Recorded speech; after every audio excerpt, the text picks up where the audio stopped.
Okay, so today we're going to be talking about Section 8 of Chapter 10, which we are going to call the discriminant.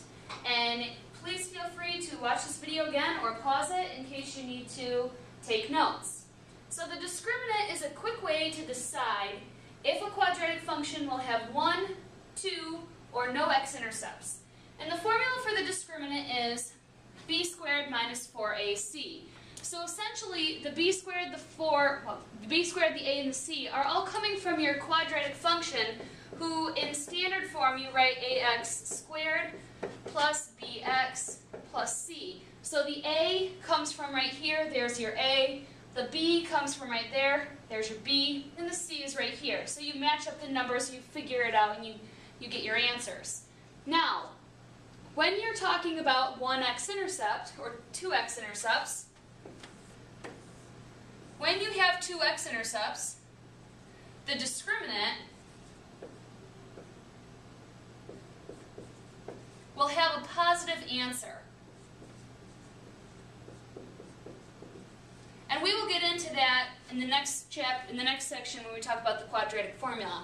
But right now, understand that if you do this and you get a positive answer, then you have two x-intercepts.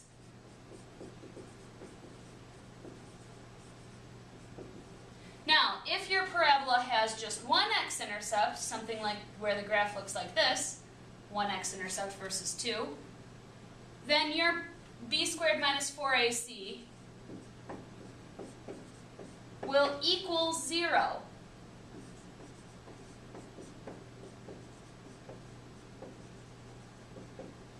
Okay? And then finally, if you're going to have no x-intercepts, something like this, where the parabola does not touch the x-axis at all, then when you do b squared minus 4ac, you will get a negative answer. And that indicates no x-intercepts. So let's give it a try and see how we do trying to figure out if we have 1, 2, or no x-intercepts.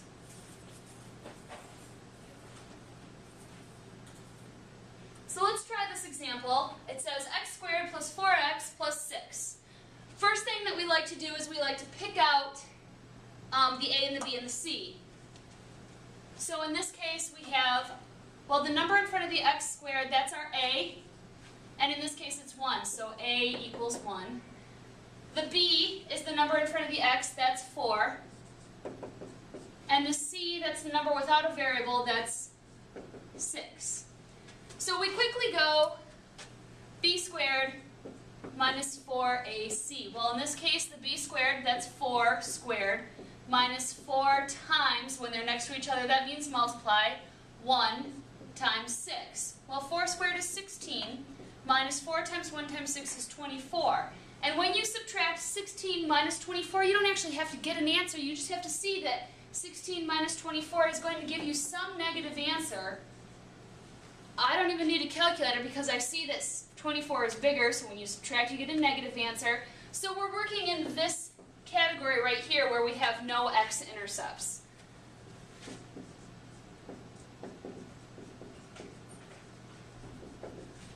Let's try one more quick example.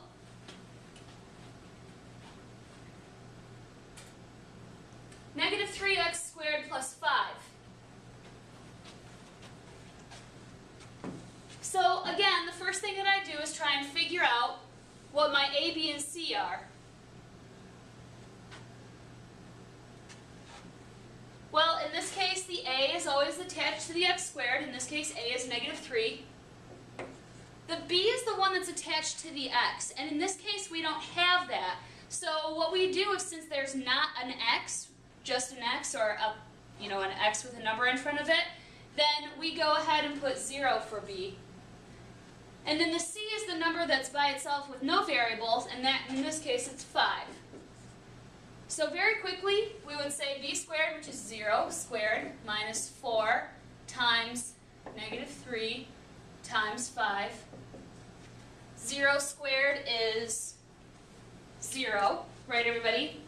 And negative 4, 0 minus, and then 4 times negative 3 times 5 is negative 60. So I have 0 minus negative 60. Well, when I minus a negative, that's a positive. I get a positive answer of 60. Again, I didn't really need to figure this out. As long as I could see, I would get a positive answer. And that means I'm working in this category right here, where I have two x-intercepts.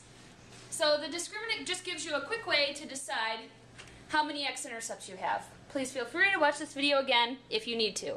Thanks.